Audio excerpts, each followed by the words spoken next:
Okay, our next session will be the Afghanistan Stories of Solidarity. We have Constanza Hermanen from the European University Institute. We have Mayor Dario Nardella as the Mayor of Florence, Anameli Kospionlos, and Rihan Nawin Abdullah, Social Association of Afghan Justice Seekers. We'd like to remind our speakers that we are a little bit over time, and so this will take into the break as well. So just as a heads up. Thank you. Thank you very much. Good morning, and thanks to the V20 for the invitation. My name is Constanza Hermanen. I'm a research fellow at the European University Institute, but I'm also an activist, especially as concerns human rights and gender equality.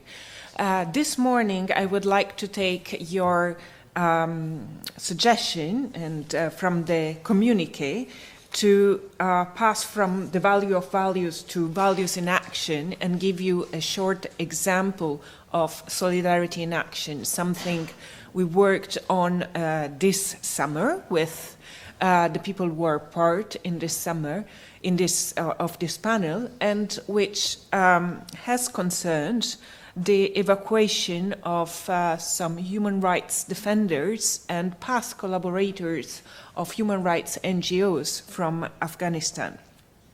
And we will present this story as a story of solidarity in action, especially of collaboration in between civil society, state organization, local organizations, and the military. I will tell you shortly about the story before giving the floor to our panelists. On August 15, which in Italy is in the middle of the summer break and everything is closed and nobody is basically at work, we received the call from an NGO, COSPE, of which we have a representative today, and a documentarist, Stefano Liberti, to try and help a group of people, former collaborators of NGO COSPE and former subjects of a documentary on women football players in Afghanistan. We received a call to help them being evacuated from Afghanistan from the Italian military.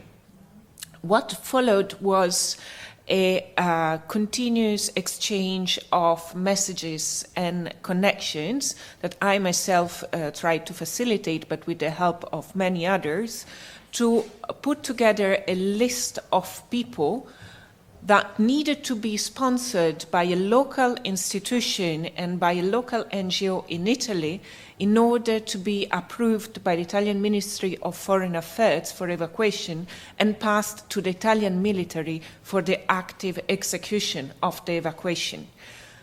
This happened in between August 15 and August 27th. August 27th is the day of the first terrorist attacks in the Kabul airport and on the last Italian flight from Kabul to Qatar and then from there to Kuwait and then from there to Italy. And our friends who got to my city, Florence, on September 6th, they were in part on that flight. 42 people arrived, 2 of them are in today's panel. This is the story, and without further ado, I would like to give you the message of the mayor of Florence, who readily on August 15th replied to my message to be the sponsor and to make places available in Florence for the people who we would be able to evacuate. Please, the production, if you can show the video message of Mayor Dario Nardelli. From Florence, Palazzo Vecchio. Thanks for your invite to join the Values 20 engagement group. I would like to support your call on the G20 to value integrity, solidarity and sharing with a concrete example from our city.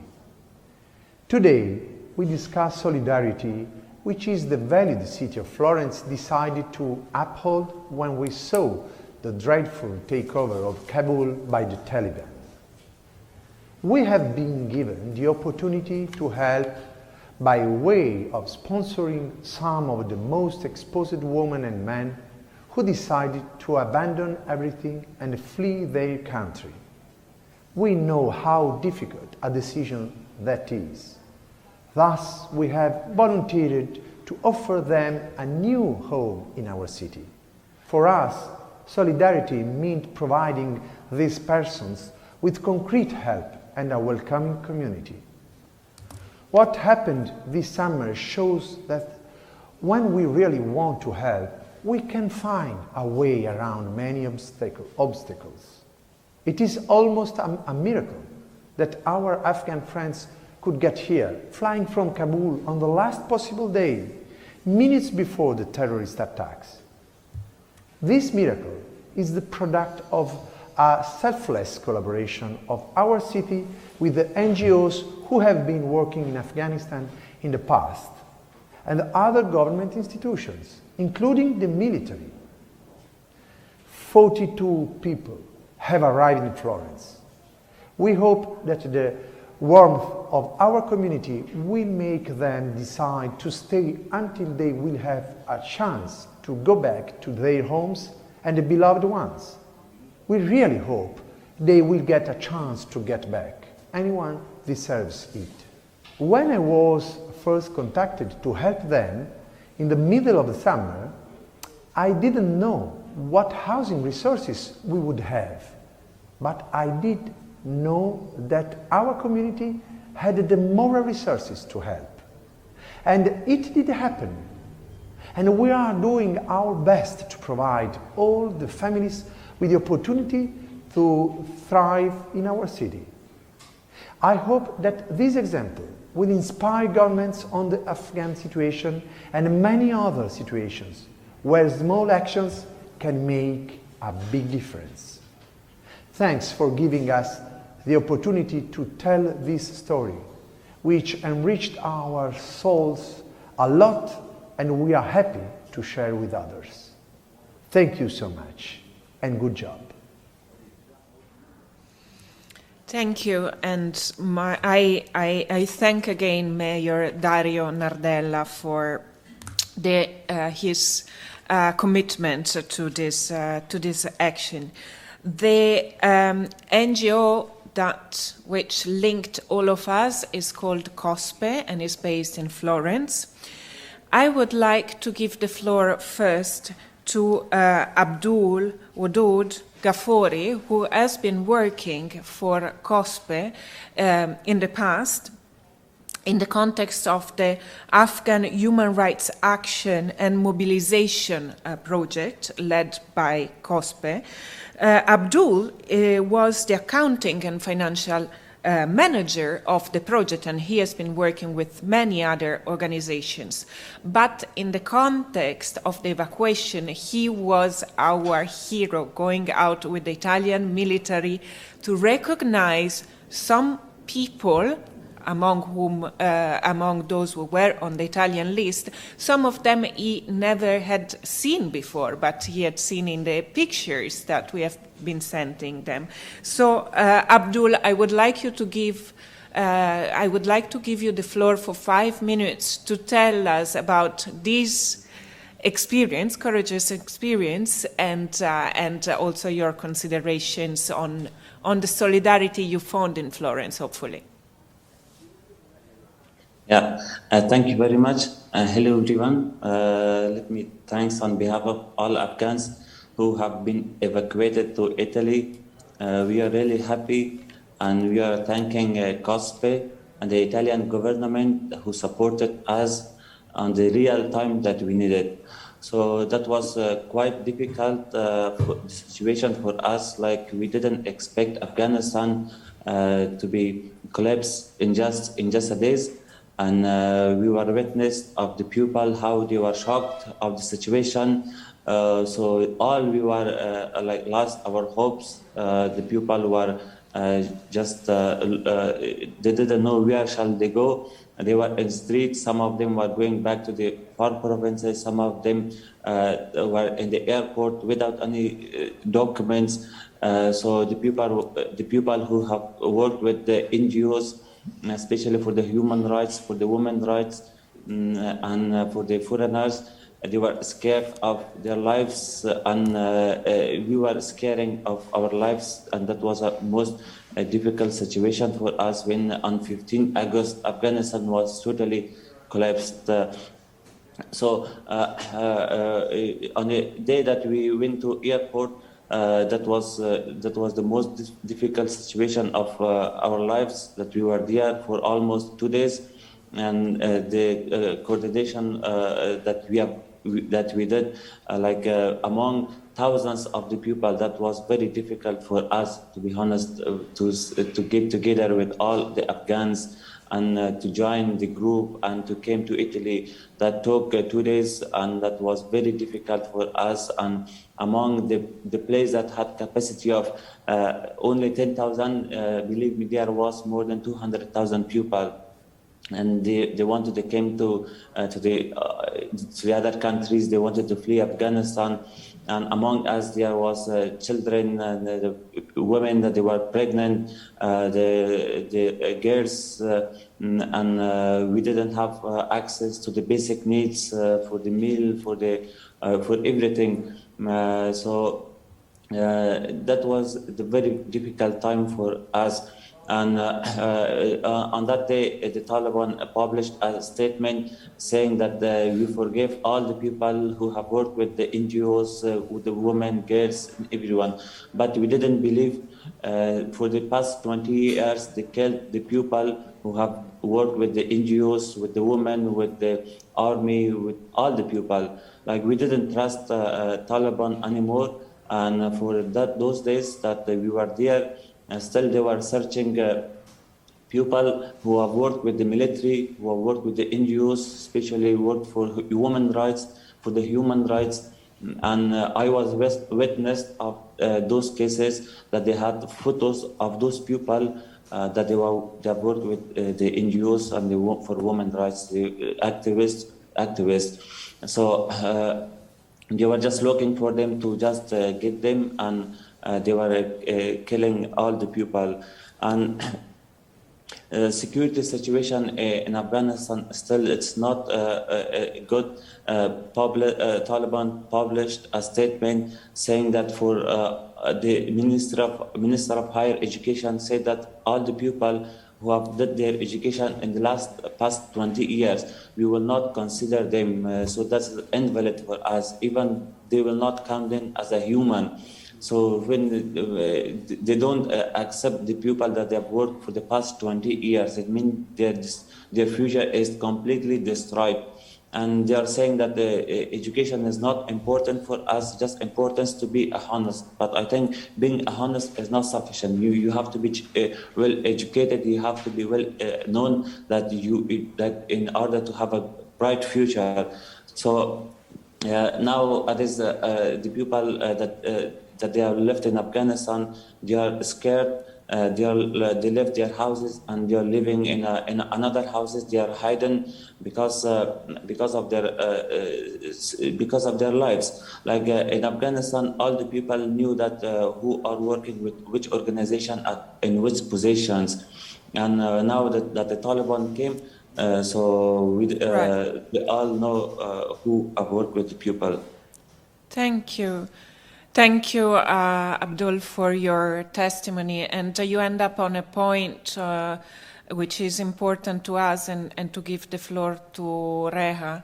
In the context of the evacuation, when there was the terrorist attack, some of the people who were on the list of COSPE, some human rights activists, some women and pregnant women, didn't make it to the airport.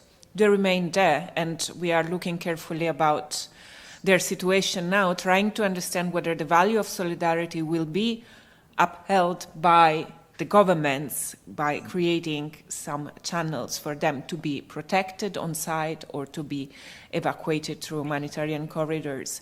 Reha was lucky enough, hopefully lucky to come to Italy, because she was in a very dangerous situation as a human rights activist. Reha Nawing is a sociologist, and she's an activist for the Social Association of Afghan Justice Seekers. She has been working in the past with different NGOs and projects for the advancement of human rights, also coordinating trainings. And Reha, I would like to have a short testimony from you on the activity you did in Afghanistan, its importance, and the prospects that you see today, well, for going back to a better situation. Thank you, Reha. You have the floor.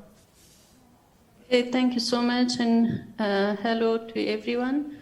I want to help from Abdul because my English is not good. I will translate. Okay. Speaking Dari. Yeah. The body was speaking, right? من فوکل پوینت کاسپی در ولایت تخار بودم که در شمال افغانستان موقعیت داره.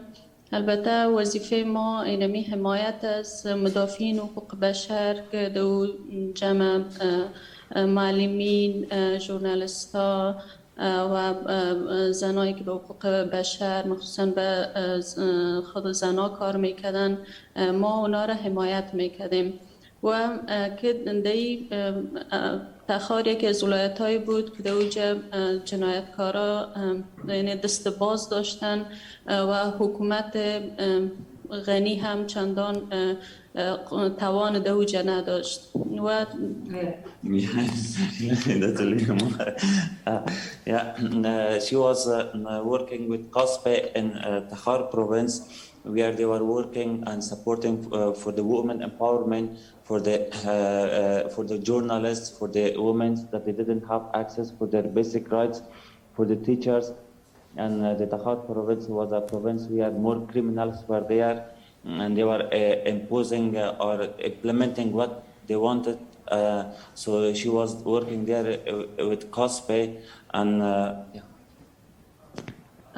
زمان که ما نو امی پروژه در ولایت تخار کار شروع کرد، ما اولین کار که میکردم که باید پروژه را دوجه راجستر میکردیم با وزارت اقتصاد و بعض وزارت های دیگه و پیش والی ولایت تخار میرفتیم. زمان که ما پیش والی رفتم و گفتم که این تک پروژه است که ما میخواییم مدافعین حقوق بشر ما حمایت کنیم، والی تو چت کرد از جایش خیست گفت حقوق بشر چی باشه که بازو یک مدافع پیدا کنه و از او حمایت کنه.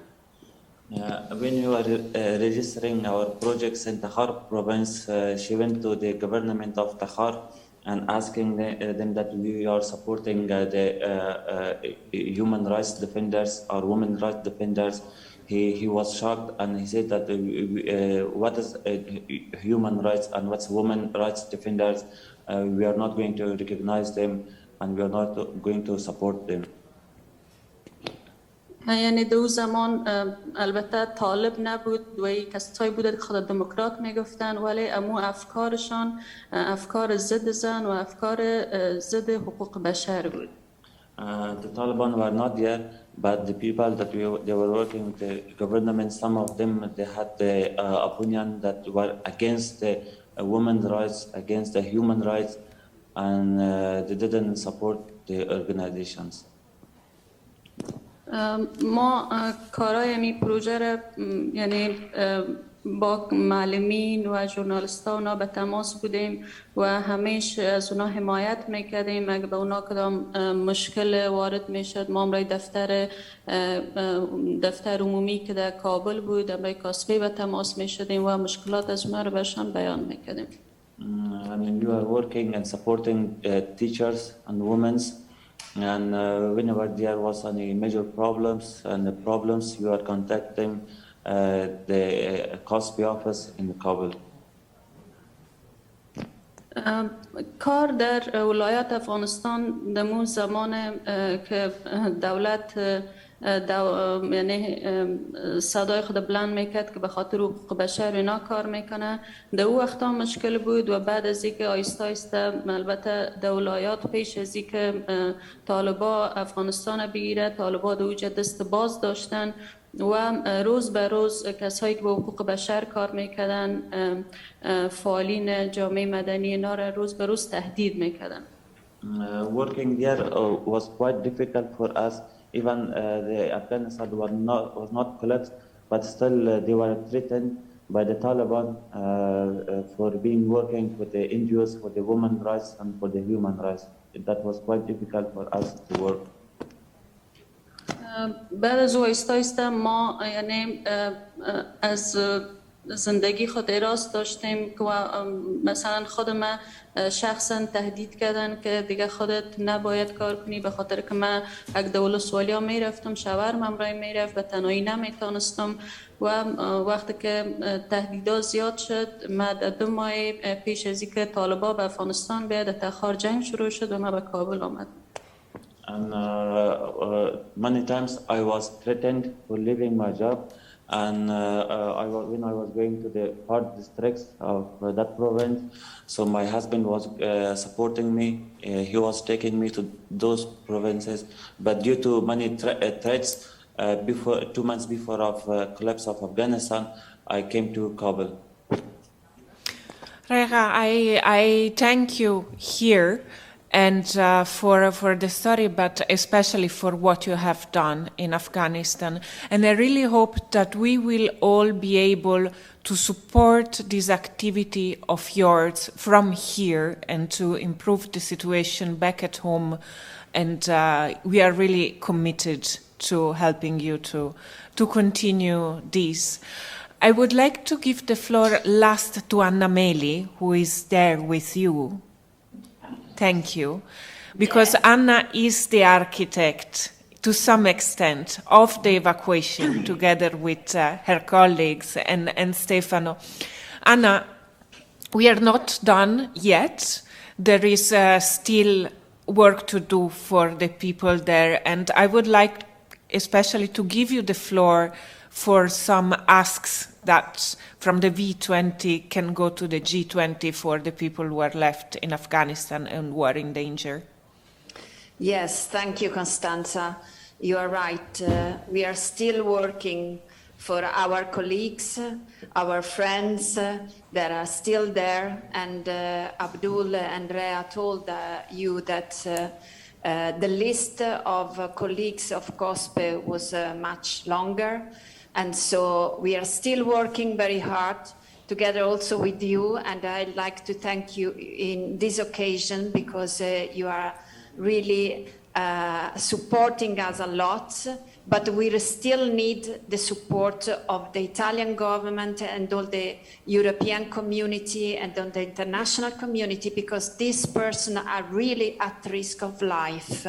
Abdul said, what is the situation right now? We are still in contact with many of them. And the news that are coming from there are very, very scared, very bad. And people are forced to move from one house to another because they are lawyers, they are educated person, and so they are really risk. So we really ask the Italian government to open the channel because the evacuation for us is not finished. And we really need channels, regular channels to go out from Afghanistan and also from the other countries because some of them have tried to cross the borders and go to Pakistan and to Iran. And they are trying to get visa to arrive to Europe and Italy. So we really ask for a humanitarian corridor for the Italian government and for the European government as well. And if we all together, and in this opportunity, we really thank for this opportunity, and I really think that we have to launch a great movement of solidarity for Afghanistan and for Afghan people who are at risk. Thank you. Thank you very much, Anna, and we go towards the conclusion. You will be able to see during what here is going to be a break, a documentary about the Herat female football players by documentarist Stefano Liberti, who is another architect of this evacuation. Stefano was able to convince to get in contact with the football players in Herat, and our military was generous enough to call them up on the phone and tell them that if they would travel the 12-hour journey to Kabul, they would be evacuated. And actually, some of them are with us in Florence. One of them is hosted by my university. I'm very proud of it. And I leave you with the documentary Herat Football Player. Thank you very much.